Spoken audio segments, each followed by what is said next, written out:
How to find performance bottleneck for any website. Imagine that customers are complaining about a website performance. They are frustrated because displaying some dashboard is too slow and it needs 20% improvement. In this video, you will learn how to identify potential bottlenecks, and I will also show you how to find bottlenecks with a dedicated tool, which I'm the author of. Who is speaking to you? I'm Mikolai, and I've been mostly Java and Kotlin developer for almost 20 years currently. And at the time of recording this video, I've been working on performance methodology in Atlassian for a few years already, and I'm the creator of Performance Explainer, which is a tool for measuring website performance and conducting no-code experiments to see impact of changes before modifying a production. Bottleneck first. Why focus on bottleneck? Because website is a complex system. For example, when you take a look at, let's say, Trello and the boards. Well, the example I'm using here, as this particular website, it doesn't mean it's slow. It's just easy to see some specific example. And there are the boards. And under the hood, the website is, well, the browser is making dozens of requests.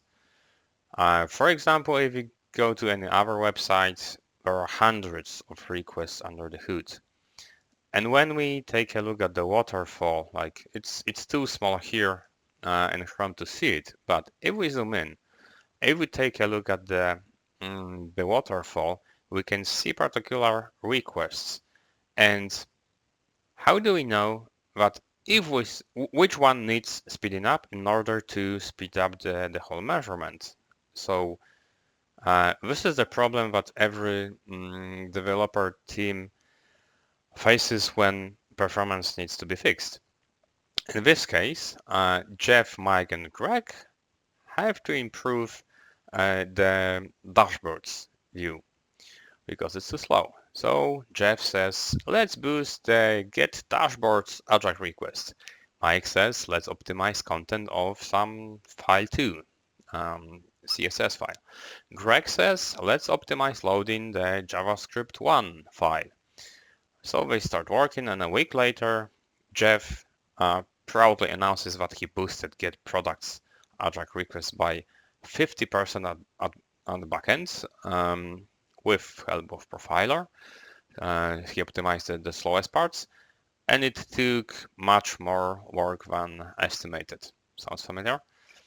Mike reduced the size of CSS file by 15% by removing unused rules. And Greg came into conclusion that unfortunately nothing can be done to speed up loading JavaScript 1. How did the team pick the resources to improve? Well, maybe they had a gut feeling. However, the result is not 20%, it's 4%, so it's better than at the moment they started working, but it's still enough to have happy customers. More work is needed to have the 20% improvement. So what can be done differently? How to fix performance faster so the developer team can within some deadline actually improve the performance by this 20%. Imagine that before starting work, you already know which requests out of this jungle, this haystack, really impact performance when you speed them up. What if you knew return of investment for fixes? And let me give you an example. Those are the possible fixes that can be applied to the website. The previously mentioned team picked 3 of resources, maybe because of some intuition. And now let's apply a calculations with the tool to see to get an answer for a question. If this request is sped up or boosted like 100%, how much is it going to impact the measurement, which might be first contentful paint, largest contentful paint, or waiting for some form. In this case, it might be displaying all the dashboards.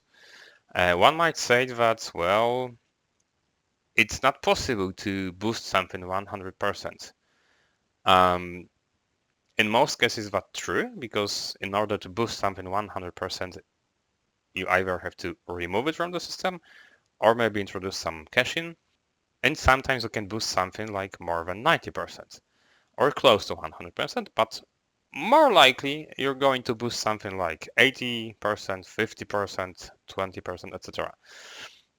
So if we boost this request 100%, close to 100, it impacts the measurements by 5%. If we boost it by half, it speeds up, boosts the largest contentful paint by 1%. And if you do that for every single request that the browser does, then you can get prioritized list of fixes that developers can work on. And this particular example, that would be something else that the developers picked initially.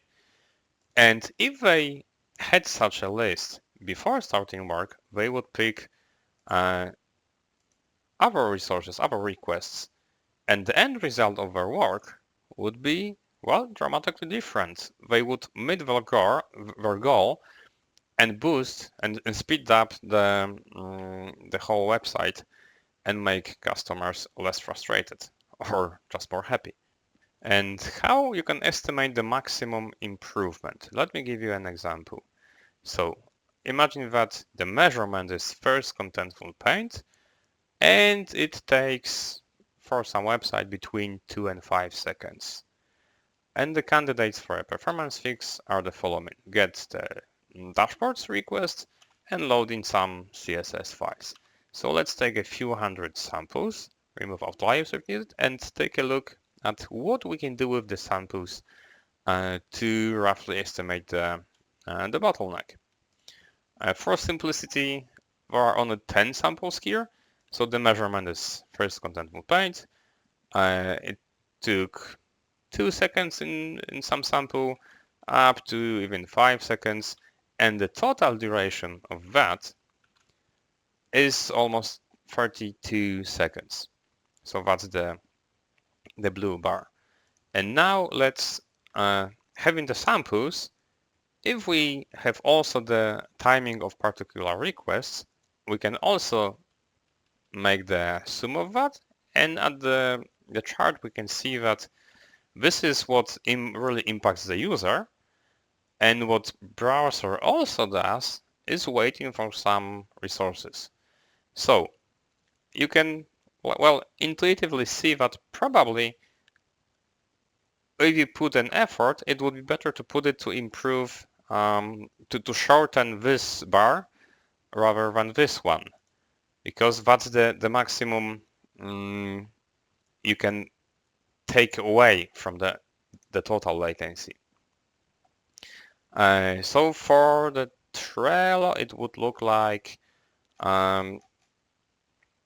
taking all the samples and seeing in the browser where time is spent. You could see that, well, probably there is no point in waiting for time to first byte.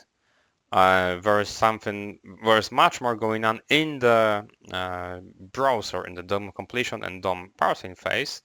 You could also, as I showed you, calculate particular requests within those phases, and that is going to give you a rough estimation what's worth fixing. And you can do that without using my tool, only using some coding and calculations that you can provide. However, there is a caveat. Just because request takes time, boosting it doesn't guarantee improving performance. What do I mean? that when you take a look at all the requests that website is making, and you take some particular request, let's say this one, and you speed it up, so after the fix it would be like half of that, it doesn't mean that the end goal is going to be shortened by this time, because things happen in parallel in the browser. So it's much more complicated system. And this is where the automated bottleneck search comes for the rescue. So having a production request timings recorded, for example, from HAR file, it opens possibility for request boost exploration. And let me introduce the concept for you and explain what it's about. So let's take the request timings from original sample. So you take a look at you might even export the HAR file with the timings. Now, each request takes some time. And the end goal that is going to be optimized is LCP, which is largest contentful paint. It might be any other metric, non-Google Web Vital as well. And now, with no-code experiments using Performance Explainer, let's boost each of those requests separately. So after boosting the request 1, system detected that LCP also got lower latency. So boosting request 1 has positive impact on LCP. Let's move on. Let's boost request 3 with no code experiment. So as you can see, it's been boosted like maybe by half, by 50%. And we can see that, well, unfortunately, it has no impact on LCP. Or maybe fortunately, because that gives a signal for a developer's team that it's not worth optimizing. And you can see many tools that suggest some fixes for the website. And when you actually calculate the suggestions, it seems that the impact is like non-existent in many cases. So that saves really a lot of time for developers. And such approach requires no knowledge about the system. It just goes for like for every request, and no live system is needed. Once you have a sample, you can do as many explorations as you want. It has some limitations. A single request might not be a bottleneck in some cases. And this is where developers' knowledge might come into place. What do I mean? So if the someone from developer team actually knows that some set of requests are like packed together. For example, it might be some pieces of framework split into chunks. One might apply a boosting manually picked resources. And let me show you a real life example of request boost exploration and our no-code experiments, and also combining multiple boosts picked manually.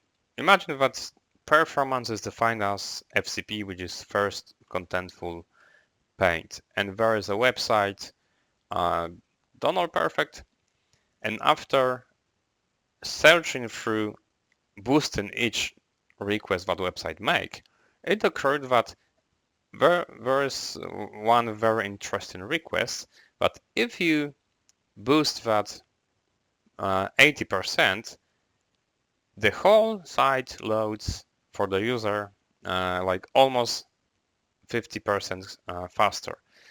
If you boost this request by 64%, the impact is 44%, etc. So it's almost linear here. If you boost the main request by almost 100%, the impact is even smaller than boosting this whatever it is, some JavaScript file. Interesting, right?